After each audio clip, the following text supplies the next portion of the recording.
impeachment ito eh. Oh. Malaki implication sa impeachment dito. Impeachment na naman. Ito po yung notice ng Supreme Court en banc, Sen.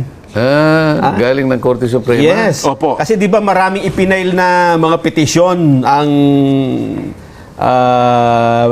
iba't ibang grupo nagpapail eh. Pati si BP Sara nagpail yata. Ang utos po, kailan yan lumitaw? ito po ay nilabas ngayon lang hapon. Ngayon lang? Opo. Pero ito yung resolution, may date siya na July 8. Pero ngayon lang nilabas? Ngayon lang po inilabas. Kasi 11 pa lang po ngayon eh. Ha? Anong sinasabi? Ito po, in order to assist the court in the full resolution of the various petitions assailing the impeachment complaints against Vice President Sara Duterte, the court, without prejudice to the resolution of other issues, resolved to require the respondents, ang tinutukoy po dito sa yung Senado tsaka yung House, to submit the following information under oath, accompanied by relevant documents, if any. A. The status of the first 3 complaints filed by private citizens. B. The exact dates on which the complaints filed by the private citizens were endorsed by a member or members of Congress. C. As to the complaints filed by private citizens, whether the Secretary General possesses discretion on when to transmit to the Speaker of the House of Representatives any impeachment complaint properly endorsed by a member or members of Congress. D. As to the complaints filed by the private citizens, the basis and authority of the Secretary General to refuse the transmittal of the complaints for impeachment to the Speaker of the House of Representatives for inclusion in the order of business within 10 session days from the time it was properly endorsed by a member of the House of Representatives. E. As to the complaint filed by the private citizen and regardless of the legal position of the respondents, the number of session days that lapse from the time the complaints were properly endorsed by a member of the House of Representatives to its transmittal to the Speaker of the House of Representatives and its inclusion in the order of business. F. As to the articles of impeachment transmitted to the Senate, which office or committee prepared the draft of articles of impeachment and when it was completed. G. As to the articles of impeachment transmitted to the Senate, when it was circulated to the members of the House of Representatives and whether it was circulated to all the members of the House of Representatives. H. As to the articles of impeachment transmitted to the Senate, when it was circulated to the members of the House of Representatives, whether it was accompanied by the evidence for each article charged, or if there was a committee report for the information of the members to decide on whether to endorse or not. As to the evidence supporting each and every article, whether Vice President Sara Duterte was given the opportunity to be heard on the evidence shared with the members of the House of Representatives. J. As to the articles of impeachment transmitted to the Senate, whether each of the members of the House of Representatives had time to peruse the charges and the evidence before affixing their consent. And pinakahuli, K. As to the articles of impeachment transmitted to the Senate, when it was included in the order of business of the House of Representatives for consideration by the entire plenary. The respondents are given non-extendable period of 10 calendar days from receipt of this resolution within which to respond. Nako. Ayan po. Matindi. Matindi. Ano po bang ibig sabihin ng ano na yun ng Supreme Court? Alam mo, dalawang bagay ang tatamaan dyan. May relasyon sa una, yung tinatawag na violation of one-year ban rule. Okay. Makikita mo dyan, kaya inisa-isa, in-itemize ng Korte Suprema, yung pangangailangan na ibigay sa kanila lahat. Under oath, opo. Yung ikalawang bahagi, pupunta dun sa katibayan kung talagang yung verification dyan totoo. Okay. Ngayon, under oath yan. Sa aking palagay, magkakahirapan dyan sa panig ng House of Representatives. Oho. Kasi, yun lang tanong niya kanina, no? Yung isa na Opo. binanggit ni Congressman Nelson. Opo. Sinasabi, kailan na nailagay sa order of business yung unang tatlo Opo. na in-endorse na impeachment complaint na isinulong ng private citizens. Ang pinag-uusapan dito, Jen, yung December 2, in December 4, at saka in December 19. Kasi kagaya ng binabanggit natin nung mga nakakaraan patungkol dito, pagka-receive mismo ng opisina ng Secretary General, immediately kanya i-repair mo sa opisina ng Speaker. Ayun. Kaya tama. kinukwenta natin ano ba yung immediately. Opo. Sa lalong madaling panahon Sa dapat. aking pagkakaalam, sa mabilis na paraan, sa madaling pagkakataon, ano pa yung ibang synonym ng immediately? Agad-agad. Agad-agad. Opo. Karaka-raka. Akaraka. O yan. Hindi ba hapon Opo. yun? Oo nga po. Parang hapon eh. Oh. Ha? Padalos-dalos mong ibigay. Parang gano'n, ha? Mamadali. Basta bilisan mo. Bilisan. Ibig sabihin, huwag kang magpatumpik-tumpik. Aha. Huwag mong tatagalan. Huwag kang kukupad-kupad. Yan ang ibig sabihin nun eh. Immediately. So, kailan mo ni-repair? Kaya meron siyang tanong dyan, binabasa ko eh. Meron ba kanyang discretion? Yung Secretary General, para yon ay kanyang ibinbin. Oo nga pala, Kanyang Kung kailan itatransmit. ipitin muna. Oo. Parang tutulugan niya muna at hindi niya muna ibibigay sa opisina ng Oo nga. Kasi parang inipon niya muna, Sen, di ba? ang sagot doon, hindi. Wala kang discretion. Walang kapangyarihan yung SecGen. Ang SecGen is the highest administrative officer of the House of Representatives. Okay. Wala siyang discretion. Opo. Ang kanyang trabaho is ministerial in character. Ano ibig sabihin? Kung ano yung nakalagay doon, yun lang ang gagawin mo. Katibayan yun ng rules ng rules ng impeachment eh. Pinagtibay yun eh. Opo. Hindi basta-basta yun. Hindi mo po pwedeng teka muna, bukas ko na ang ibig sabihin ng immediately, kaagad mong ibigay. Opo. Wag ka nang mag-isip na, kasi wala ka namang dapat isipin pa eh. Pag nakita mo na yun ay verified, yun naman, kaya napakadali naman, may checklist kung anong verification. Napakarami niyang abogado doon na mag-a-advise sa kanya, o palagay mo ng isang araw. Isang araw. Opo. Siguro naman sa loob ng isang araw, mga ilang pahina lang naman yun, bubusisiin, o ito ba'y na-verify? Pag verified kasi, talagang may nagnotaryo. Tiningnan kung yung forma, nandiyan ba yung forma, meron bang, may cause of action ba, may ganito. O sige, i-repair na natin. Ayun. Paano ngayon sila magbibigay ng under oath na sagot sa mga requirements na yun ng Korte Suprema? Wala nga siyang discretion eh. Ministerial. Lilitaw ngayon dito na yung Secretary General, kauna-unahan, hindi niya ginanap at tungkulin niya. Lalong-lalo na yung December 2. Doon nagsimula eh. Yun ang una eh. Alam mo, kaya ito, nadinig mo dyan. Opo. Hinahanapan ilang session days. Kasi ganito yan, Jen. Halimbawa, ngayong araw na to, nag-session tayo. Opo. Pero hindi naman siya nag-adjourn. Sabi niya, suspend lang. Suspend, opo. Sabi niya nga, magsasalita yung presiding officer. Session is suspended until tomorrow at 3 o'clock in the afternoon. So, bukas, hindi pangalawang session yun. Kasama pa rin sa per session. Kahit na inabot tayo ng 3 weeks, sinususpend natin. After 3 weeks, one session lamang yun. One session, tama. Ngayon, bibilangin ngayon yun. Ngayon, alam ko merong isang session doon na nagtagal talaga. Kasi makikita mo yung tagal, kunin mo yung journal. Ayun, doon makikita So, yun. kapag ka nakita doon na bakit kinakailangan ninyong isuspend? Kasi technique ito eh. Tingnan ninyo, 3 weeks kayong nag-session pero it is only considered as 1 session day. Ibig sabihin, pinatulog. Oho. Tama. Bibilangin.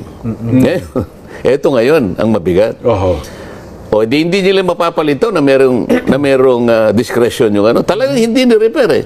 Kasi kailangan ibigay mo kinukuha yung mga dates eh. Yun na nga, oo. Kailan mo ni-repair?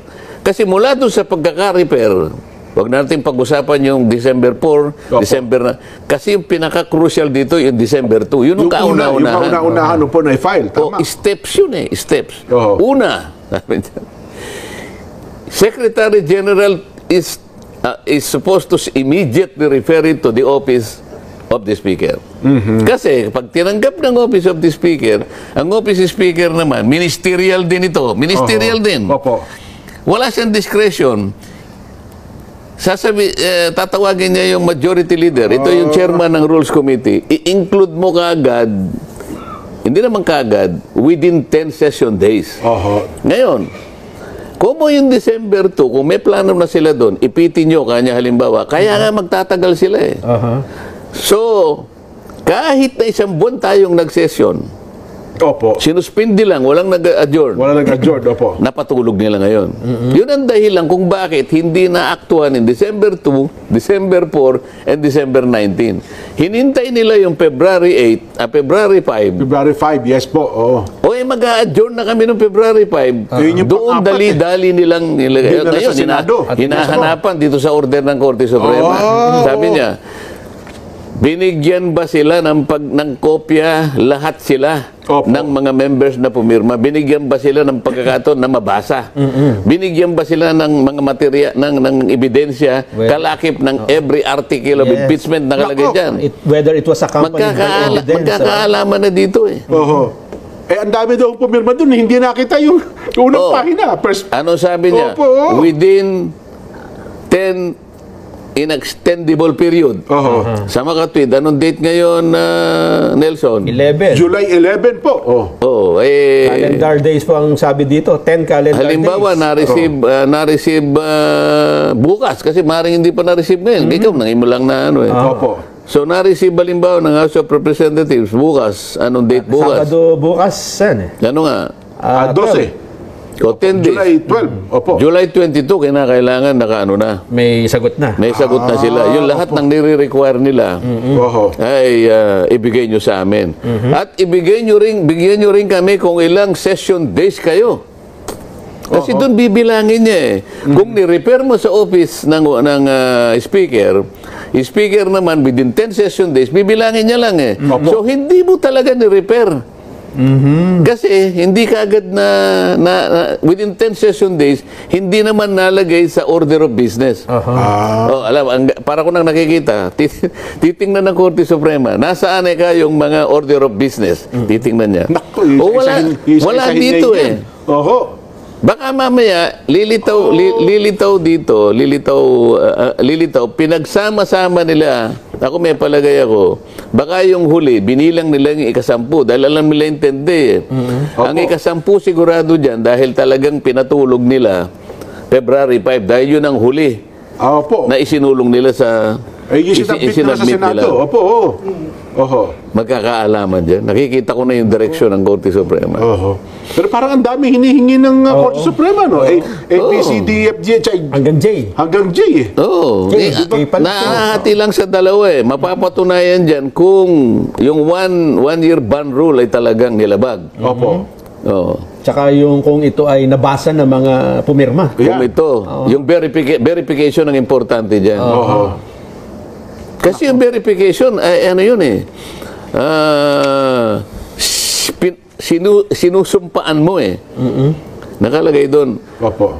Ako ay personal na sumusumpa na ang lahat po ng aligasyon na nakasaad dito sa petisyon o sa resolusyon na ito ay aking pinatutunayan na totoo sa aking pansariling kaalaman. Under oath pala, no? Under oath. Ngayon, at base na rin sa pagkakaintindi ko sa mga dokumento na nagsilbing ebidensya. Mabigat ito. Oho. Eh, paano kung matanong ang isa sa kanila, naiintindihan mo ba ito? Akala ko pumirma ka rito eh. Nakapirma ka na personal mong... May biniro nga ako eh. Opo. Biniro ko lang naman. Marami akong kaibigan naman sa house eh. Opo, opo. Maraming tayo yung mga binibiro kayo. Sabi ko, bro, Opo. pumirma ka pala? Senator Judge ako eh. Oo. Para naman ka ako eh, magkaroon ka naman ng pagkakataon na ikaw ay matanong naman dun sa impeachment court. Kung sakasakaling magkakaroon. Opo. Ba, isasuggest ko isa ka sa mga witnesses. Ba't ako na naman nangyayari ko dyan sa... Papatawag mo. Ikaw naman ka ako pumirma ka dun eh. Testingin lang naman kita kung ano eh. Oo nga naman. Kasi nung una tayong nag-usap, sinabi mo, anong magagawa ko? Mababasa ko ba yan eh? Napakakapal niyan eh. Ang dami naman. Pagkakanya kinakailangan pumirma ka agad. Paano ko mababasa yan? Pagka pinatawag mo ako dyan, ganyan, siyempre, iibahin ko na yung sagot ko. Nako. Yung sasabihin ko, sasabihin ko, binasa ko. Opo. Hindi maintindihan. Di kung nabasa mo, naintindihan mo. Yung susunod kong tanong ngayon. Opo. Malalaman ko ngayon kung talaga naintindihan mo. Huwag mo na nga akong isasama dyan. Sabi na naman niya. Hindi. Hindi pwede. Kailangan may sample naman. 215 kayo eh. Oo nga po. Naman lang 10% kinakailangan tumayo dyan. Maano ko naman, matanong ko naman kayo. Magkakaibigan, magkakakilala naman tayo eh. Sabi niya, utang na loob, huwag mo naman akong, kahit na biro lang ako, kinakabahan. Alam mo yung pa lang doon pa lang sinasabi ko sa inyo, magkakaalaman tayo. Lalo ito, paano mong pananagutan?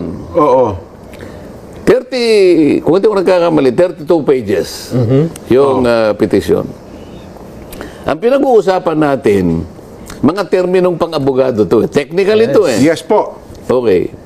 Karamihan naman sa amin doon, hindi siguro wala, baka 10% na ang abogado doon sa House of Representatives. 33 pages na isang dokumentong panglegal na yung maaaring yung ibang terminong nabasa mo, nun mo lang nabasa. Ibig mo ba sabihin, matatapos mo yun in 30 minutes? Mukhang imposible nga. Baka hindi. Hindi naman 30 minutes. Pagkapirma siguro, wala pang 2 minutes eh. Yun ang gustong mangyari ng Korte Suprema dyan. Bakit sa utos niya? Opo. Kasi tinatanong niya eh. Binigyan niyo ba isa-isa yung mga miyembro na pumirma? At sila ba'y nagkaroon ng pagkakataon na mabasa yan ng isa-isa? Kasi nabasa ko nga kanya, hindi ko naman naintindihan. Di ba usapan pa yun? Itong isa naman, nabasa ko.